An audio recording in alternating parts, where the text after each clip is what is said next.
Good morning friends, students. आज हम gravitation का लास्ट पोर्शन ले रहे हैं, lesson number 1 from science 1।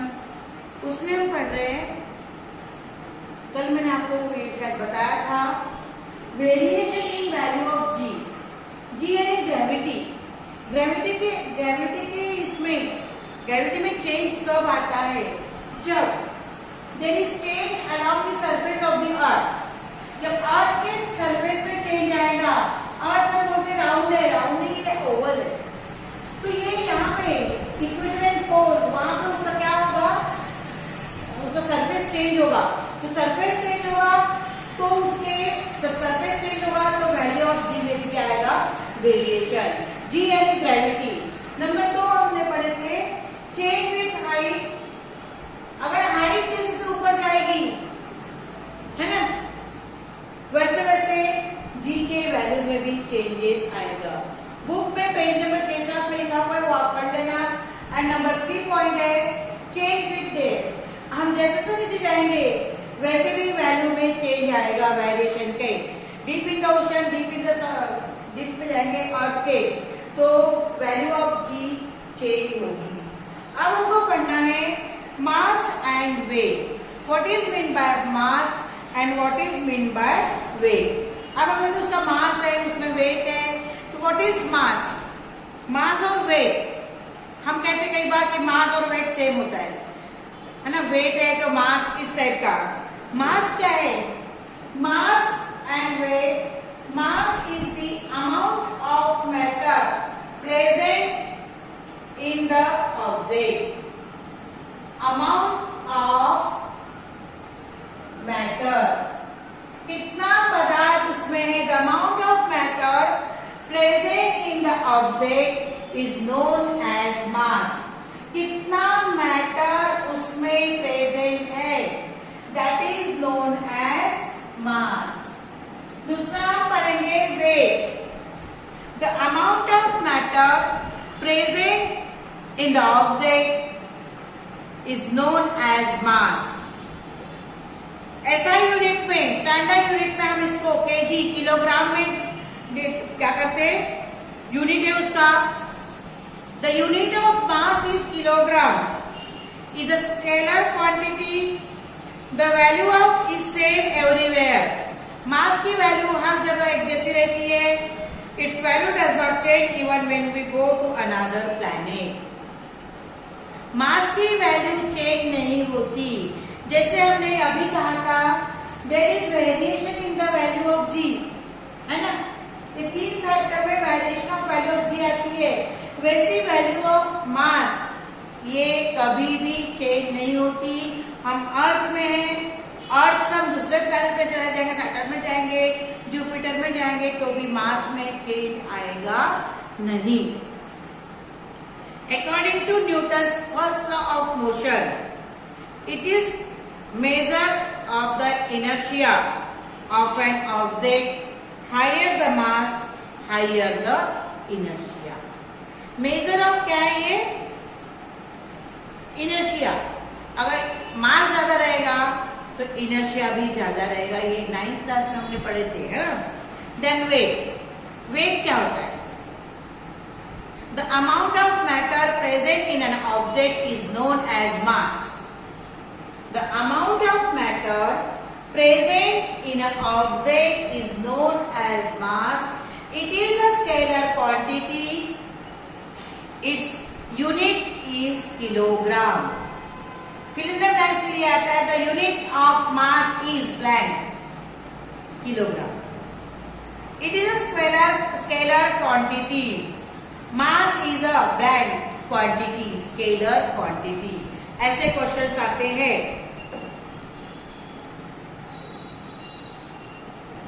Mass does not change according to variation. इसका मास हमेशा एक जगह एक जैसा ही रहता है, चाहे तुम सेकंड प्लैनेट में चले जाओ, दूसरे प्लैनेट में चले जाओ, परंतु मास चेंज होता नहीं है। Higher the inertia, higher the mass. Then second है weight. कभी कभी क्वेश्चन आता है, state difference between mass and weight. Weight of an object defined as the force with which the earth attract the object. अर्थ उस object को जो attract करता है, जिस फोर्स में earth, the force that which earth attract the object is the weight of that object. Weight of an object is defined as the force with which the earth attract the object. यहां पे force को हमने बताया capital F में, and mass क्या है, small m. The equation is written by weight W is equal to F is equal to M into G. यहां हम बताएंगे W is equal to F is equal to M into G. ये W और weight, ये क्या है force, ये क्या है मास, और ये क्या है ग्रेविटी. 9.8 जो रहती है 9th क्लास में पढ़े थे अपन ने. वेट का ऐसा यूनिट है न्यूटन. मास का यूनिट क्या है, किलोग्राम. वेट का यूनिट क्या है, Newton. It is a vector quantity.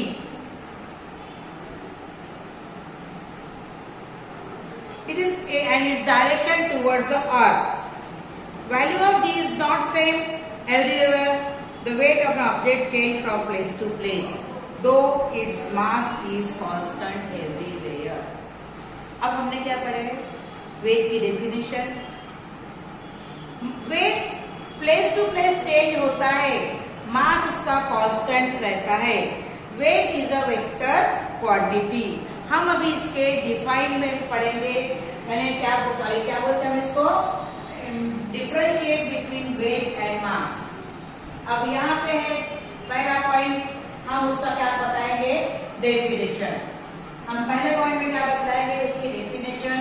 यहाँ पे हमने लिखा है वेट और यहाँ पे हमने लिखा है मास. ठीक है. वेट क्या है,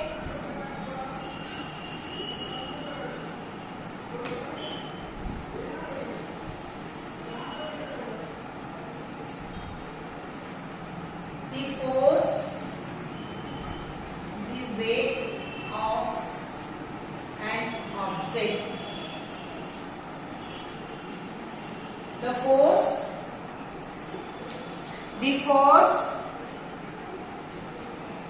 with which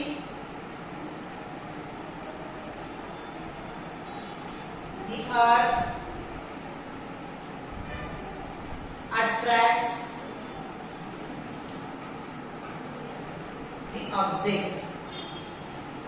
The force with which the earth object attract the object. मास क्या है, is the amount of matter present in the object. ठीक है. ये क्या है, पहला पॉइंट है इसका, ये भी पहला पॉइंट इसका. It is vector quantity.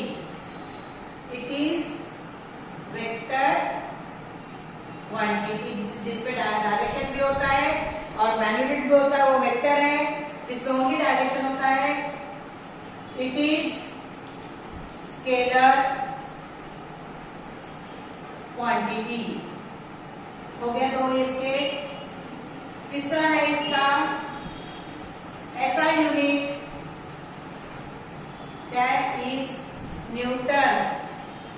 इसका क्या है, ऐसा यूनिट इज केजी, है ना.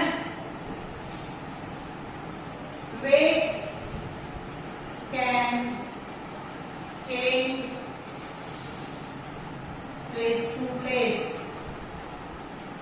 Place to place. Charge, mass cannot change place to place. ठीक है.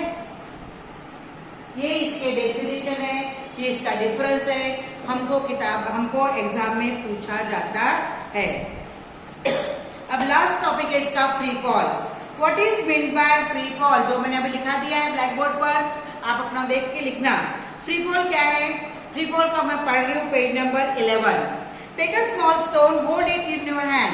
स्मॉल स्टोन ले रहा है, suppose this is a stone, this is a chalk, but this is a stone, suppose. Hold it in your hand, हमने hand में क्या किया, इसको hold. With force are acting on the stone.